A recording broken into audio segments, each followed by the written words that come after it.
एक लतीफ़ा सुना दूं बयान से हटके, लेकिन आप लोग बहुत ज़ाहिर गर्मी भी हो रही है, थोड़ा फ्रेश हो जाएंगे। एक पाकिस्तानी किसी चाइनीज़ दोस्त से मुलाकात के लिए गया, अयादत के लिए। वो चाइनीज़ के बारे में पता चला ये शदीद बीमार है, तो वो उसके पास गया तो देखा कि वो बेचारे की ऑक्सीजन लगी हुई है और बस बेचारा बड़ी टेंशन में है। तो ये उसके करीब खड़ा हो गया। जैसे ही करीब खड़ा हुआ है तो वो चाइनीज़ चीखने लगा, चा चिंग पाची ची चा पा चा ना, चीखते चीखते मर गया। इसने कहा यार मेरा दोस्त मरते मरते कोई अजीम बात करके गया, ज़ाहिर है मरते हुए चीख चिल्ला के कुछ वसीयत करके गया है कि मेरे बच्चों का ख्याल करना, या कुत्ते का गोश्त आधा रह गया आधा फ्रिज में पड़ा हुआ है खा लेना, कुछ भी अहम बात करके गया होगा, मरते हुए इतना चीख चिल्ला के गया। इसने वो वर्डिंग उसकी याद कर ली ना, चा ची पा वहाँ करके ना रट्टा लगा के याद कर ली कि इसकी ट्रांसलेशन करवा। चाइना गया, भाई ये चा ची पा का मतलब क्या है? तो उसका मतलब जो सामने आया वो ये था, उल्लू के पट्टे ऑक्सीजन के पाइप से पाँव हटा। समझ रहे हो? एक टैक्सी पकड़ी मैंने, ड्राइवर था पठान। अब रास्ते में मेरी कॉल्स आ रही हैं, मैं मसाइल का जवाब दे रहा हूं, तो उस पठान ने बोला वो तू मुफ्ती है, मौलवी है? मैंने कहा हाँ। तो फिर उसने भी मसले पूछना शुरू कर दिए। मैंने कहा चल भाई तू फ्री में। तो अब जब मैं वहां गया, मैं निकाह पढ़ा के उसी टैक्सी में वापस आया। हमारे रिश्तेदार खातून थी वो, तो कहने लगा क्या कौन थी ये क्या था? मैंने कहा तलाक याफ्ता लड़की थी। तो कहते हैं ओई खा, तुम्हारा जो मुहाजिरों में ये जो तलाक का रिवाज है बहुत अच्छा रिवाज है। मैंने कहा ये क्या कर रहा है भाई?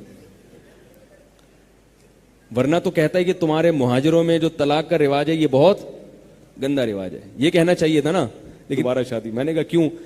कह रहे यार हमारा बीबी से हमारा शादी हुआ, हमारा पूरा जिंदगी खुदा कसम बर्बाद हो गया।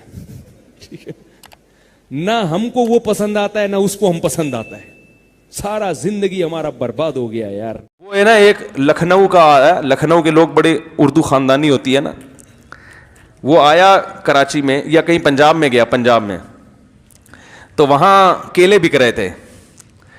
कहते हैं आप केले आददन देते हैं या वजनन? यानी वजन के जरिए देते हैं, तोल के, या यहां आदत गिन के दिए जाते हैं? तो भाईजान अब सब्जी वाले से पूछ रहा है, वो फल वाले से, रेडी वाले से, लखनऊ का।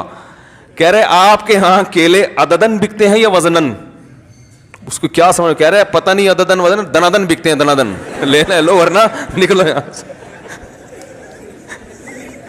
कह रहे हमारे यहां केला, वो 3-4 दफा उसने पूछा ना, वो सब्जी वाला मुंह देख रहा है उस लखनऊ वाले का, भाई तू बोल क्या रहा है? वो कह रहा है भाई मैं आपसे पूछ रहा हूं आपके यहां केले आददन बिकते हैं या वजनन? फिर वो क्या बोले? कह रहा है भाई मैं पूछ रहा हूं अददन बिकते हैं या वजनन? तो वो फिर झुंझला के बोलता है दनादन बिकते हैं, दनादन। मैं दूसरी शादी करना चाहता हूं, लेकिन मेरी पहली बीवी कहती है अगर आपने दूसरी शादी की तो मैं अपनी मां के घर चली जाऊंगी, लेकिन मैं अपने इरादे पर कायम हूं, आप मुझे आगे का प्रोसेस बताएं।